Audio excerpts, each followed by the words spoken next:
Opa, tudo certo? Sou o Bernardo. Esse é o vídeo para explicar os 5 notebooks aqui como prova para a matéria.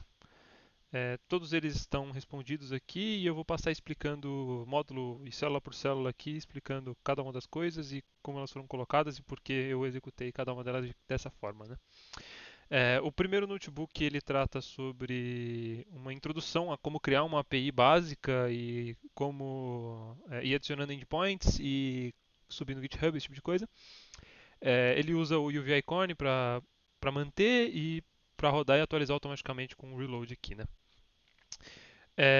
Nesse primeiro bloco é para entender os conceitos chaves da API, então esse primeiro exercício é realmente para criar aquela página inicial e mostrar a mensagenzinha para o usuário que entrar. Minha resolução é exatamente como está aqui e muito parecido com o gabarito também. É, a próxima etapa aqui é você já criar um endpoint de GET para conseguir os pratos. Então, mesma coisa, adicionei uns pratos aqui e tal, e segue muito o que estava no exemplo e mais ou menos ali o que era esperado, né? Eu me baseei também no gabarito para montar, não vou mentir, é simplesmente mais rápido aqui para montar o próprio notebook e para ficar de uma forma que faça sentido no futuro, né? Porque se eu sair montando uma coisa separada, aí complica.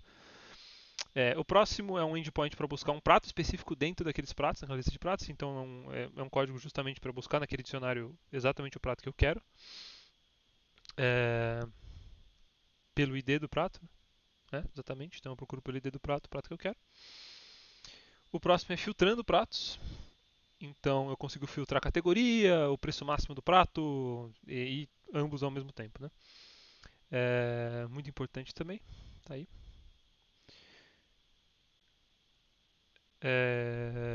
Aqui é para obter os detalhes do prato, então é uma outra rota que eu vou dentro do prato e obtenho os detalhes dele.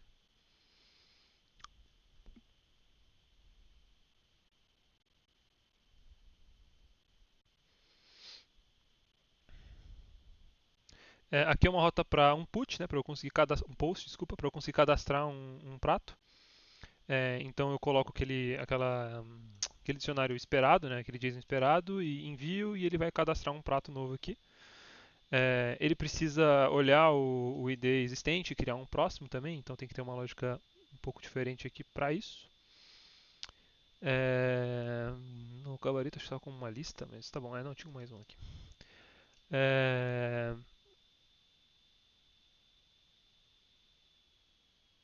aqui são duas formas diferentes de categorizar os pratos, então tem o prato input e o prato output, justamente para você ter uma forma de cadastrar um prato e manter no negócio, e outra para ter informações a mais, como criado em, né? Então, obviamente, o cliente não vai enviar quando ele é criado e sim a própria API vai classificar quando ele foi criado e colocado lá, né?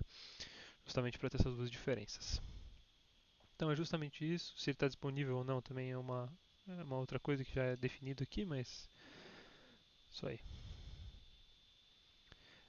As bebidas são um outro endpoint separado para ficar diferente dos pratos e então ele pede aqui nesse exercício para criar três. Então é, pegar a bebida pelo ID, exatamente igual nos pratos, e um post de adicionar uma bebida.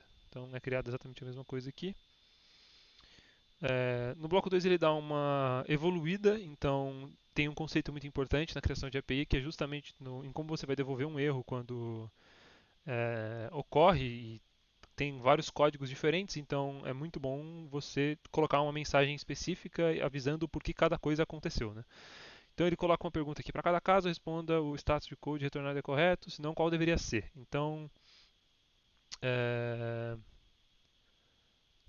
nesse caso aqui específico, ele coloca quando um ID que não existe, e aí eu explico direitinho aqui que, por exemplo, o ID inexistente ele tem que receber um prato não encontrado, se der 200, obviamente significa que deu tudo certo, se der 422, ele significa que tem uma coisa errada na entrada, esse tipo de coisa. Você precisa especificar na API e ele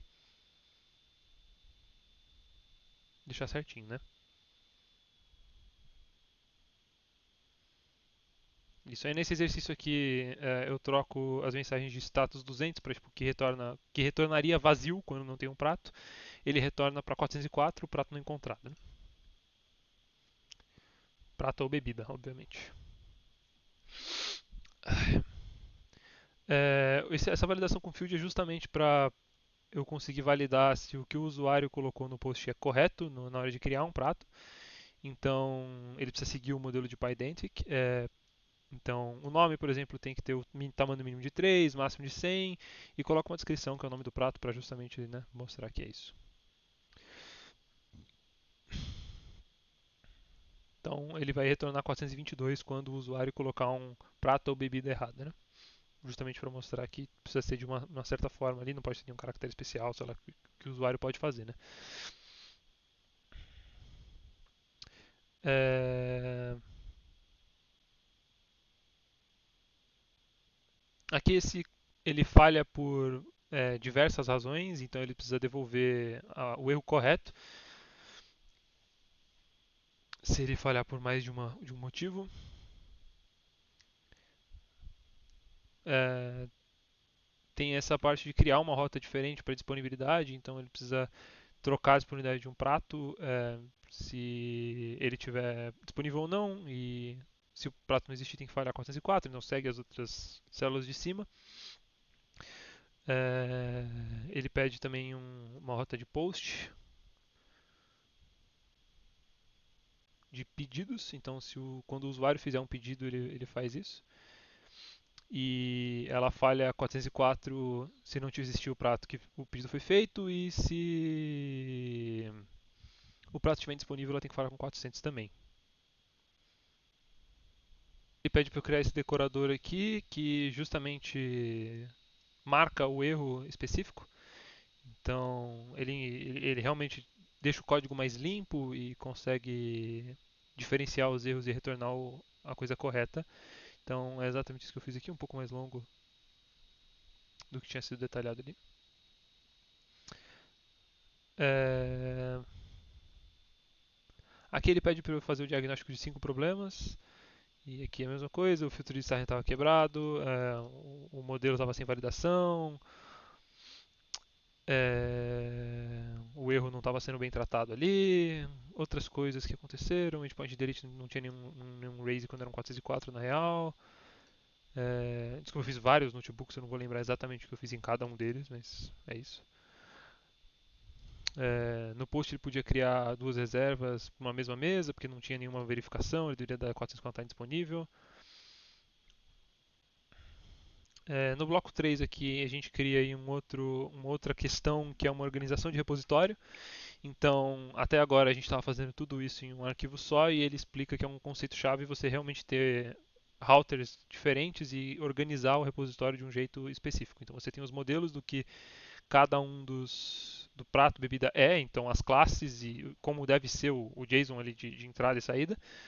E os routers são os endpoints, né? Como os endpoints devem se comportar. Então toda a questão de validação, isso está dentro dos routers. E a questão dos modelos em si, quer dizer, a validação está dentro dos modelos e a questão de tratar erros, esse tipo de coisa, dentro dos routers, né? E da main, em geral, que deve ter a configuração geral de configuração de erro, né? Aqui eu expliquei já o problema.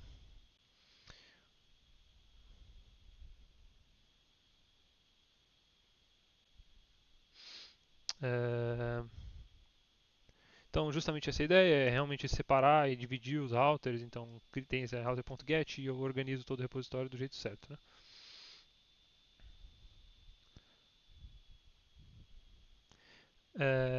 Aí, essa questão é de ter um docs bonitinho e realmente separar tudo que eu tinha falado de handlers de um jeito global e separar dentro das pastas o que são routers e o que para ficar bonitinho e organizado.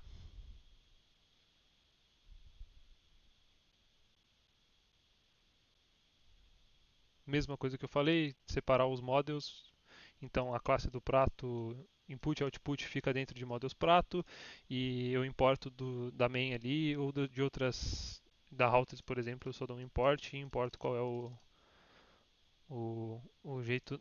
natural da coisa. Então aqui eu defino que esse aqui é o models prato e está aqui definidinho o que tem que ter nele. Eu, por exemplo, tem um field validator aqui para validar a entrada. O base settings ele é uma pasta fora que vai ler a .env. É, nesse caso eu acho que até é a .env em geral, é a .env sim. E lê a .env aqui dentro dele, define o que vai ser dito ali naquela tela de API.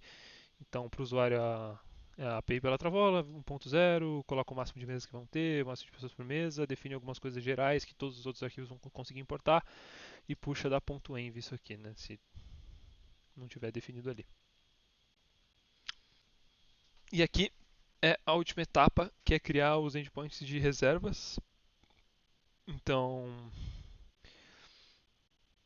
tem que ter um endpoint para criar uma mesa, um endpoint para listar as reservas, detalhar a reserva específica, deletar uma reserva e retornar todas as reservas de uma mesa. Né? Aqui está feito também, a mesma coisa, definidinho, bonitinho, com router, com tudo certinho. E esse aqui é basicamente a ideia geral do negócio.